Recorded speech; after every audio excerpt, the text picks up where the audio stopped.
Hi guys, I'm Niveta. In this video, we are going to discuss some topics based on psychology which may be asked in teacher recruitment exams like CTET, TET. Okay, it's like a last minute revision. Okay, so the first thing we are going to see is variables of teaching.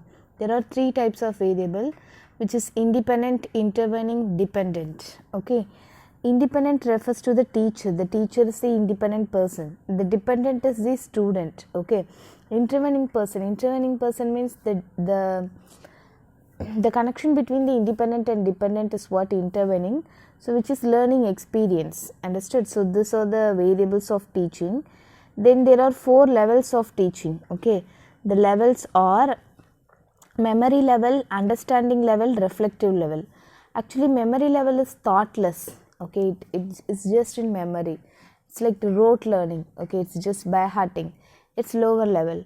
Understanding refers to thoughtfulness. Okay, it's understanding a particular concept and you're thinking about that concept, which refers to that level. Okay, reflective level means it is the highest level. More than understanding, you are applying that knowledge in particular thing, right? So that is what more thoughtful, critical thinking, problem solving, everything comes under reflective thinking. Okay, next we are going to see multi-level classroom. Multi-level classroom, basically there are 4 types. It's speaking separate language. The students may speak in different language, various learning backgrounds, their cultural backgrounds. All students may have a various learning backgrounds, like their parents. Some students may have educated parents, some students may not. Different age groups. Okay, diverse ethnicity means ethnicity refers to a particular species, a particular group. Okay, diverse ethnicity. Phases of teaching: pre-active phase, interactive phase, post-active phase. Pre-active phase is actually the teachers, if they are teaching, means they will have the pre-active phase, interactive stage, post-active phase. In pre-active phase, it's planning stage, interactive phase is execution stage, and post-active stage is evaluation come feedback. Okay, the teacher have to evaluate by the feedback how they thought everything. Okay. Then types of learning. So learning includes three types. It's formal education, informal education, non-formal education. In formal education, it's like studying in an institution, qualification, everything. Informal education is from anywhere, no qualification.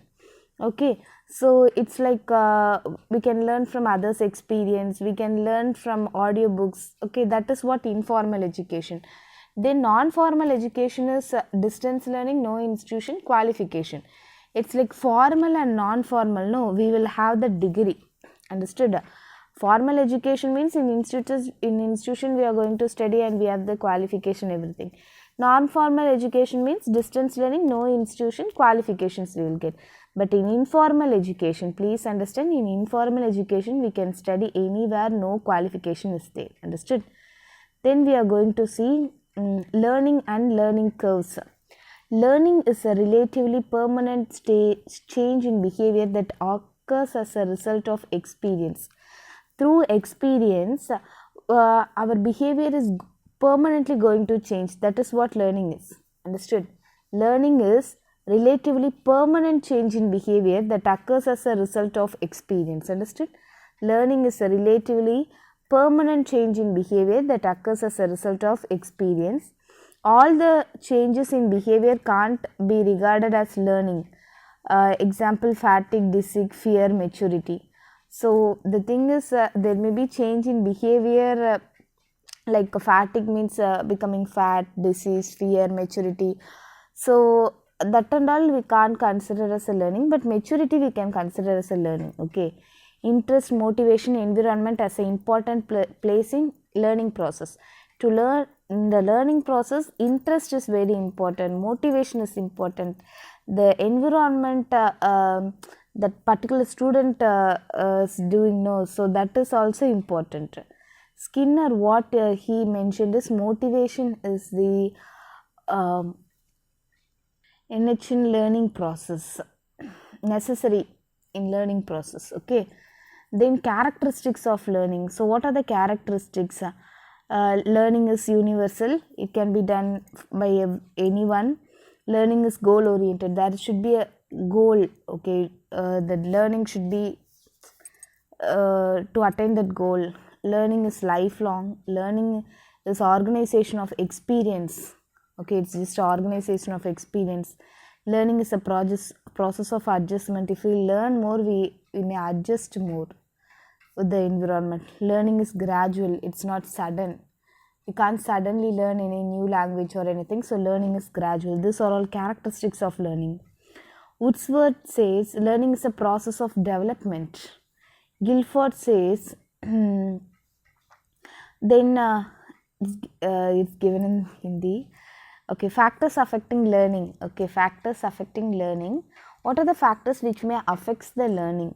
Personal factors, learner related factors. Okay, so what would be this motivation? If that personally if that person have no motivation, it may hinder the learning process. Age, maturity, intelligence, aptitude, skill, fatigue, mental and physical health, interest, attitude. Attitude means what about their ideas and beliefs, willingness to learn, aspiration level, how aspire they are. So this are all include personal factors. Then it is environmental factors, that is teacher related factors. Teaching learning activities like teaching methods may also influence the child. Knowledge of the subject and the behavior of the teacher. Teaching method and reinforcement, how the teacher is reinforcing the students, how the teacher encourages the student. Teaching method, everything comes under environmental factors. Then factors related to content is objective of the subject matter. So if a particular person is studying a subject, means there should be some objective, right? So that also may affect, because some person interest varies. No, I mean person to person it varies. So nature and the structure of the curriculum, order, shape, quantity of the content, chapters properly divided, everything affects learning. Okay, learning related with the system, it's like proper sitting arrangement, school and home environment, light and air in classroom, equipments and lab arrangements. This are all comes under factors related with the system. Then we are going to see an important topic, which is domain of learning. Okay, in 1956, B.S. Bloom gave 3 domains of learning, which is cognitive, affective, psychomotor. Okay, cognitive domain, affective means emotional. Okay, psychomotor domain. Okay, this is quite important. Bloom's 3 domains of learning, which is quite important. Then we are going to see is learning curves. Hermann Ebbinghaus gave learning curves. Hermann Ebbinghaus gave learning curves. There are 4 curves. Curve of equal returns, positive acceleration, negative acceleration, S-shaped curve. Okay, curve of equal returns meaning straight line. Positive acceleration also known as concave curve. Negative acceleration is convex curve. Then S-shaped curve. Learning curve means what? Graphical representation of the rate of progress of learning. How fast the particular student or particular person is learning, that refers to the that graphical representation is referred as a learning curve. Understood? So in that 4 types of curve, which is curve of equal returns, means it will comes like straight line. Okay, whatever you are giving, that you are receiving, that comes under straight line. Then positive acceleration, negative acceleration, S-shaped curve. Okay. Stages of learning curve is initial stage, middle stage, last stage is there. First we are going to see curve of equal returns. Equal returns, as I already told you, this comes under this equal rate of learning, which is a practice or time, okay, amount of thing learned. So when time goes on, the amount of learning also goes on. Okay, understood? So this also goes on. That is what equal rate of learning. Ideal curve. Ideal curve means it's correct curve. Okay. Then positive acceleration or concave curve refers to this, which is increasing initially slowly. See, first initially when time goes on, the learning is quite slow only. After that only, after one particular stage, the learning goes upwards, right? At first the learning is not that much fast. After a particular days the learning goes very fast. So how to say is it's increasing, initially slow, finally fast, positively accelerated. Negative acceleration of convex is decreasing, finally fast, initially fast. See, initially at the time of starting, no, it's increasing so fast. Okay, but after a particular time the learning has stopped, right? So that's what, initially fast, finally slow, negatively accelerated due to fatigue, etc. Understood? Then S-shaped curve or mixed curves, first they may slow, then fast, then slow. That is what S-shaped curve. Understood? So this is time and this is the learning things and all. So first slow, after the time goes on the learning is still there. After that increasing, okay, when time goes on it's increasing, after that it's slow, right? So that is what S-shaped curve. Then plateau in learning, a long flat horizontal stretch. A long flat horizontal stretch refers to as the plateau. Understood? A long flat horizontal stretch. Plateau means no progress. See here, this graph. This refers to number of trials or attempt. This refers to y-axis, refers to the performance. Okay. So here slow beginning, then steep acceleration, then plateau. Plateau refers to no learning, no progress. So in that plateau region only the student may face obstruction in learning. Okay, then some obstruction in learning which comes in plateaus only. Okay, reason for plateaus is complex work, limited knowledge, physical and mental activities less, lack of interest, fatigue and environment, lack of maturity, unsuitable method of learning, willingness less. Okay.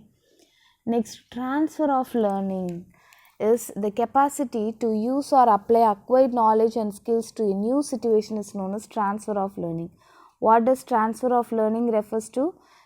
We have to apply or use the acquired knowledge to a new situation.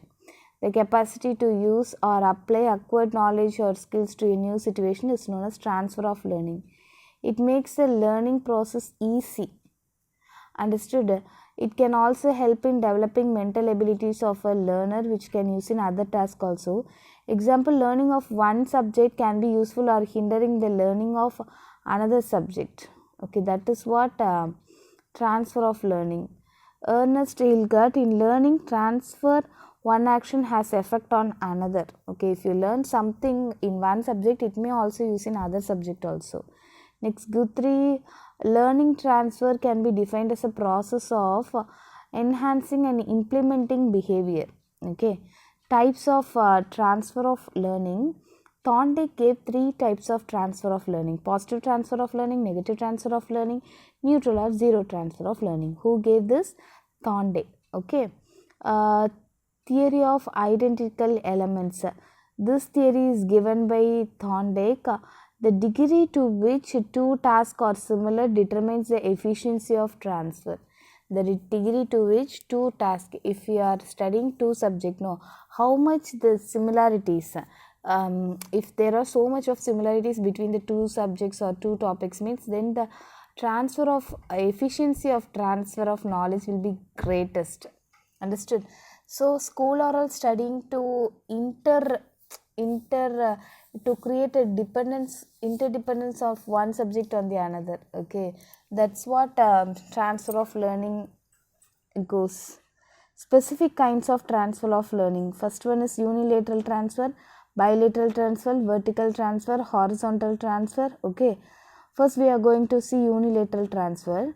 When we use only one part of the body for learning, then it is unilateral transfer. When we use one part and another part is affected also, when we use one part and the other part is affected also, it's bilateral transfer. Vertical transfer is the learning is sequential way. It can be positive or negative. So vertical means this, right? So the learning is sequential. Okay.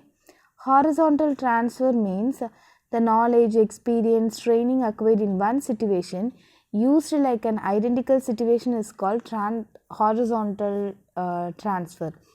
Knowledge, experience, training acquired in one situation used in like a identical situation. If you are learning computer applications, you can apply it somewhere else, right? So that's what horizontal transfer. Knowledge of one subject helps in other subject also. That's what it means. Next we are going to see is Ivan Pavlov classical conditioning. Ivan Pavlov classical conditioning. Ivan Pavlov was a Russian psychologist, behaviorist. In 1904, he got Nobel Prize for the work on digestion. He is also known as father of classical conditioning. He did experiments on a dog named Beck. The name of the dog is Beck. This theory is known as conditioned reflex respondent conditioning. Okay, stimulus means what and response means what? Stimulus means situation or a thing that stimulates us. Okay, suppose if you are giving a dog some food, no, if you rang the bell, that's what the stimulation after 2 or 3 days, because the dog has conditioned his or her mind like okay, after bell rang, our master will give us food. Likewise the dog will conditioned its mind. Okay, so stimulus refers to situation or thing that stimulates us. Response refers to response the stimulus action is taken, that is saliva. After the bell rang, after some days the dog produces saliva. Okay, this is SS learning theory. There are two stimulus, one is bell and another one is food. Okay, before conditioning, that is before conditioning, what happens is if food comes, no, it's like unconditional stimulus. We have not yet conditioned, that is natural stimulus also, unconditional response. Okay, when bell comes means it's neutral stimulus, no response. Okay, when food is separate, bell is separate. Okay, when food is separate, bell is separate. Before conditioning they are telling unconditional stimulus, okay, neutral stimulus, unconditioned response, the bell also. During conditioning we are giving food by when bell rings, it is unconditional response, that was only due to food. After conditioning means when bell rang itself, it's a conditioned response. After the time it becomes a dog's habit. Food is an unconditioned stimulus. Understood? Now it becomes a conditioned. See, first thing is food is an unconditional stimulus, right? That can be measured as US. The bell is neutral stimulus. Now the bell has changed to conditional stimulus because we are conditioning the dog by using that bell, right? So that is what conditioned response. After a time it becomes dog's habit. Food becomes unconditional stimulus. Bell is now conditioned stimulus or conditioned response. Understood? Next, neutral stimulus means it's the artificial stimulus, example bell. Unconditional stimulus means it is a natural stimulus, example food. Okay, unconditioned response means it respond to that to us saliva by seeing the food, the saliva is producing, that is what unconditioned response. Then conditioned stimulus is after conditioning. After conditioning, stimulus becomes a conditioned stimulus, like bell become a conditioned stimulus. Okay, conditioned response is what? It is response to the conditioned stimulus. After hearing the bell sound, saliva was generated. Here the thing is, there are three phases. Okay, one is the bell rang, no saliva produced. The dog produced saliva only when it sees the food. Okay, this is before conditioning. During conditioning, the master go with bell rang and food is giving, means it's like then the saliva will produce.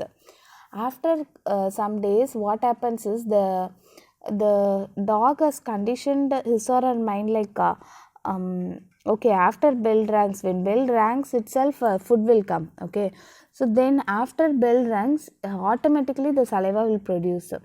That is what that master is conditioning the dog's mind like okay, that conditioning the dog's mind like when bell rings, then food will be provided. Okay, that is what the conditioned stimulus, that is what given. After conditioning, Stimulus become conditioned stimulus. Bell becomes conditioned stimulus. Okay.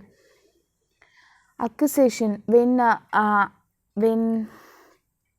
US refers to what? Unconditional stimulus. When unconditional stimulus and neutral stimulus were presented together, the dog started to respond to neutral stimulus, thus conditioning acquired.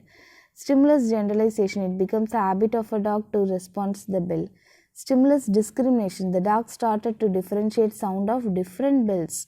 After some days, if some kind of bell rings means the dog will go. After some days, the dog will understand that what is the kind of the sound will ring when food comes, right? So that is what stimulus discrimination. Extinction, after conditioning happen, if the hearing the bell dog don't get food, after some days, no, the even though the bell rang with no food means the dog will afterwards conditioned that is it's extincted. Okay, after the bell rings, the food will not be provided. Likewise, it used to condition after so many days. Then it will not react to that. Okay, spontaneous recovery means one day the dog suddenly heard the bell and saliva was generated. This is a spontaneous recovery. Okay. Yes. So the determinant of classical conditioning, everything we will see in next video. Thank you for watching.